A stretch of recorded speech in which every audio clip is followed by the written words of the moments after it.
It's time for Yinz Guys RC. 3, 2, 1. Hey guys, welcome to episode number 54 of Yinz Guys RC. As you can see today, I've got a big airplane. This is a 1/3 scale SIG Spacewalker 1. The difference, the Spacewalker 2 has dual cockpits. The Spacewalker 1 has one cockpit. It has a 101-inch wingspan. It is 73 inches from tip of the rudder to the tip of the spinner. It's powered by a Zenoa G38 with a spring starter, high-tech, high-torque servos, and a Spectrum AR6010 receiver. I think it's going to be a great flyer. We'll get some flight of the maiden video tomorrow, and it'll be up in this episode. Pause it. All right, so here we are with Blake holding the plane. Blake, wave to the people. Blake says, "This is one big airplane, Dad." Again, it's 101-inch wingspan, 73 inches stem to stern.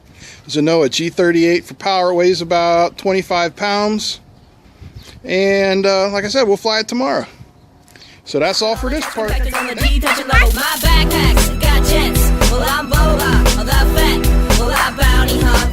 we are again with RC Fett from the outer reaches of the universe. How's it going, Fett? Greetings, it's going well. You been capturing any bounties lately, or you been working on your hobbies? Business has been slow, so I've been working on my hobbies. Well, I hear you got a new plane, one of those U.S. Air Corps jobs? Yes, I do, and here it is. I have the ME-109. You notice it's very close to Slave One's colors. Mm-hmm. That looks good. I'm sorry? I said that looks good. It's a very nice airplane. Very nicely made, very well put together. Mm-hmm. Wonderful as far as convenience. Right, this is one of those power pod planes, correct? Correct. They started out the original Air Corps years ago, which was that chloroplast plastic, and now they've made them into regular EPO foam. I had two of the original Air Corps. I was planning on getting one when I first got into the hobby, and I never did. Yeah, you didn't miss anything. That's what I hear. But as you can see, there's a metal rail that's inside the fuselage. Inside that rail sits the power pod, which comes out simply like this. Maybe. I can't see very well with now. Just like that. So show us what's on the power pod. On the power pod, you have 3 digital servos. You have your receiver, your ESC, and your brushless 2S motor right here. Okay. You also have your connector and mini JST for your battery. Mm-hmm. Battery simply sits on top of your ESC with some Velcro, and you have your prop and your spinner. And one nice thing about the prop and spinner, you hit some grass or hit hard, it pops off like that. It has simple little splines on here that it snaps onto. It stays on firm and snug for flying, but the lightest touch, when it hits the ground, it'll break off instead of breaking your prop. Now, what size battery? Is that a 2-cell? There's a 2-cell, 250 milliamp hour from Flight Zone. It's its own proprietary connector with mini JST. Yeah. But it works wonders. They do sell adapters for this to go to a standard JST. Oh, okay. And then you just simply put your power cord back in. Now, how are you hooking up to your controls from that power core? I use a Helimax radio, which is the same as the Tactic, which they've come out with. It's the same frequency, but you can use any link, or you can use some of the high-tech radios that work with any link, or with Tactic also. Okay, but what I mean is, when you snap that power pod in there, I didn't see you hook anything up. How is it connecting? It automatically connects. You have your control rods on the bottom with swivels for your ailerons, and then you also have the control rod for your elevator and rudder, and they're all connected with magnets. So basically, you just line them up, Sides applied, and it takes care of itself. Now, I'm looking at the bottom of the plane, and I don't see any control rods. Are they all internal? All internal, except for where they exit the plane at the very rear. Also, it does come with landing gear. And the other great thing about it, real nylon hinges on all the control surfaces. Oh, that's excellent. That's way better than the old foam hinge. Yes, and there's the other company which I love that came out that like kind of started the ultra micro craze. These are a little bit bigger, about 5 inches longer wingspan, but these are above and beyond any other ultra micro or mini airplanes out there. Very cool. Now, tell me about the flying characteristics. Absolutely amazing. As far as the warbird, first thing you think when you get a warbird, what's the first thing you think, Paul? Tip stall. Yes. Does not have it. I can't show you now exactly because I don't have everything lined up. But when it sits at rest with the power plug correctly put in, the ailerons sit a little drooped, about maybe a 1/16 of an inch drooped on each side. It helps, and it does not allow it to tip stall. This thing has such a gentle stall, it'll basically just nose down, straighten, nose down, straighten. Right. I can bring it in from 100 feet above the ground. I have a football and a half field to land, and I'll be 100 foot at the end of the field. I'll cut power, and it will still glide all the way to the other end, and I'll have to power up and take off unless I'm trying to force it down. It just does not want to come down. It just glides and floats forever. It's amazing. That's very cool. Now, what about for the Spectrum JR flyers out there? Do you think it would be possible to swap out the receiver on it? Yes, it looks like it just basically hot glued on there with the little mini Molex plugs. So, if you got the mini orange Spectrum or the JR type mini with the Molex, it would work fine. That's cool. Now, how many flights have you had? You know, just an estimate. I've had about 9 on it so far. We've had a very windy and wet spring, and each flight was amazing. First flight on the maiden, didn't have the battery wire all the way inside, so the canopy on one side I didn't notice was just not latched. Right. The canopy flew off as soon as I launched it. I cut the power, and it just fell down like a leaf. Just basically, it was awesome. So now, when you hand launch it, are we talking a Olympic size throw or just a little toss? Just a little toss, huh? But I always tend to get a little more just to be on the safe side because I like to get it up and out away from me. So because I launched with my right hand, so I don't have my thumb on the stick that I showed up for my ailerons and my elevate.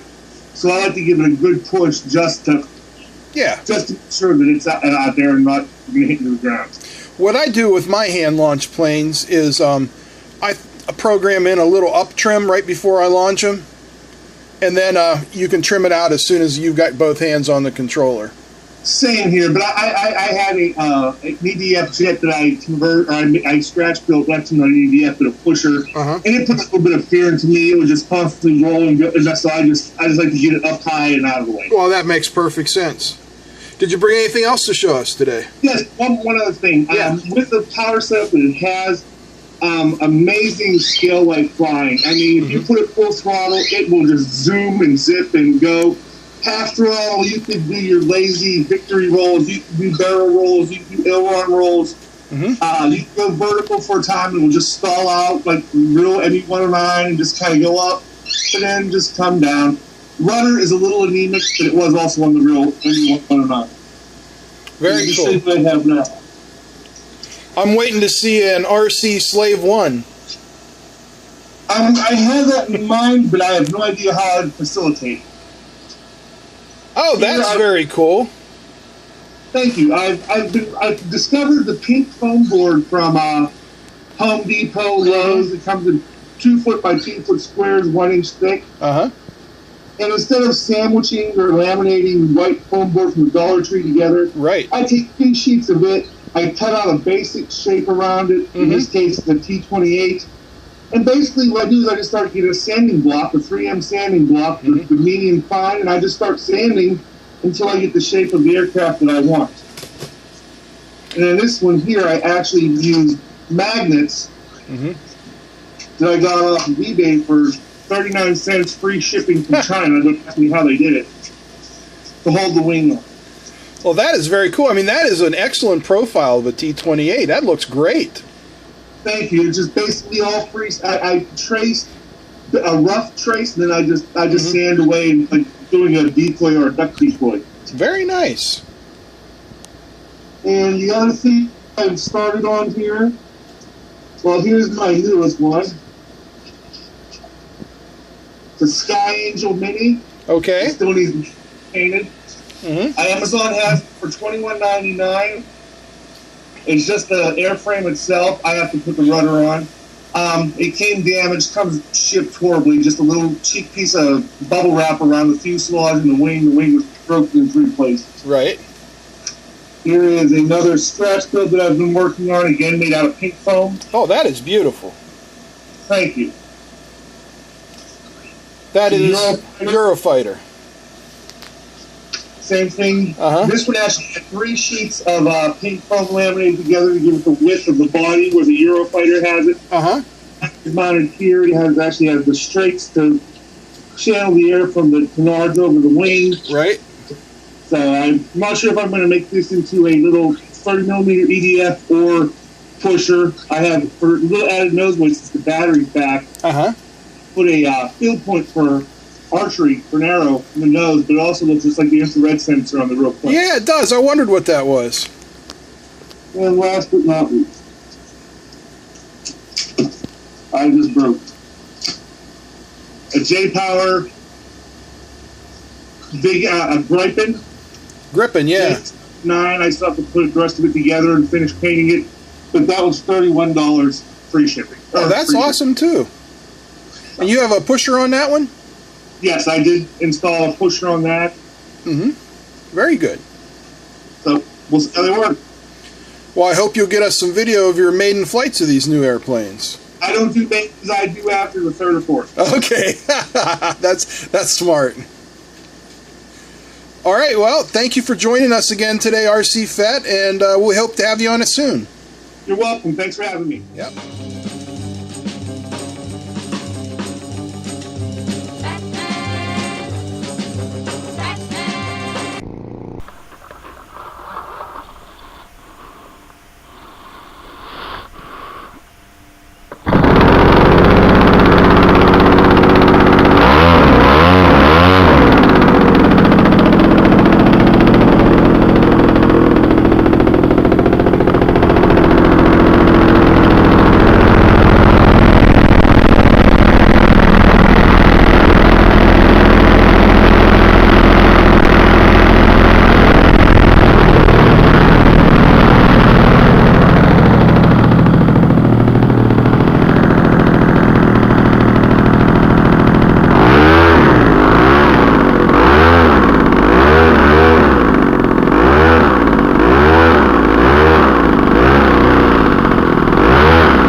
Well, friends, that's it for number 54 of Yinz Guys RC.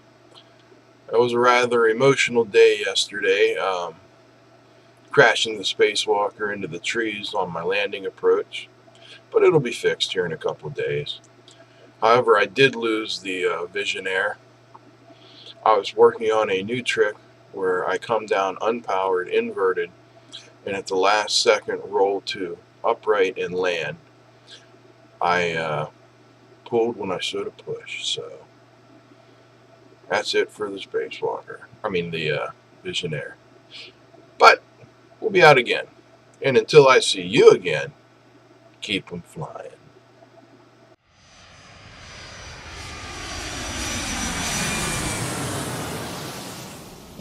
And thanks for watching, and get out of here.